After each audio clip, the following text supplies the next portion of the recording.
Hi friends! So today's Wellness Minutes are about constipation and why you might find yourself constipated.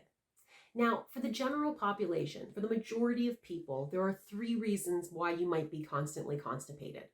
Number one is your water intake.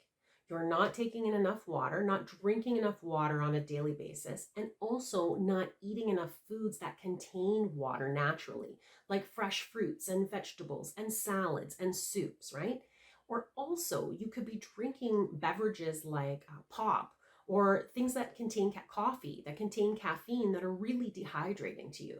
So number one, the moisture issue. You're not having enough water for whatever reason. Number two is that you're not getting enough fiber. So while you may be having fruits and vegetables, you might not be having some of the complex fibers, like the complex carbohydrates, like lentils or beans or brown rice. And those things are really handy to kind of bulk out the stool. Nuts and seeds are a great one for that as well. And then the third reason that you may be constipated is that you could have a food sensitivity. So a lot of people that have issues with gluten or wheat and sometimes even dairy tend to be constipated and they get blocked up. And then there are some specific target foods that tend to be really constipating, like chocolate or cheese, right? So those things can really block you up. So those are the top three reasons why you might find yourself constipated. Now, what are the things that you can do about it?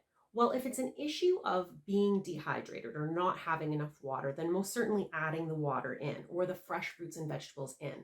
And likewise, if you're having a hard time, maybe you have the urge to poop, but you can't get it out, then adding good oils and healthy fats into your diet is going to help that slip out a little bit better as well. So adding in the good fats would be very helpful.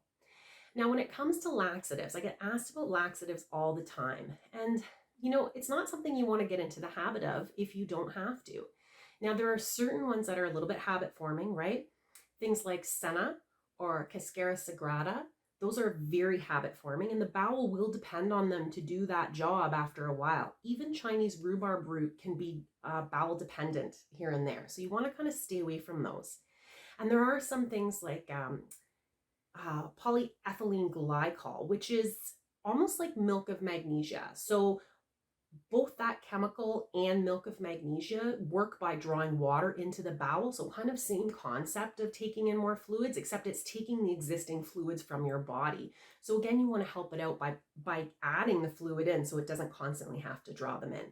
So all of these things they can help once in a while, but you really don't want to depend on them. You want to go more for the natural ways. And so that is drinking more water, getting more healthy fats, getting lots of fiber, and make sure you're moving your body because everything needs to keep moving to get things out, to get things in. Everything stays in motion to be healthy. So don't forget.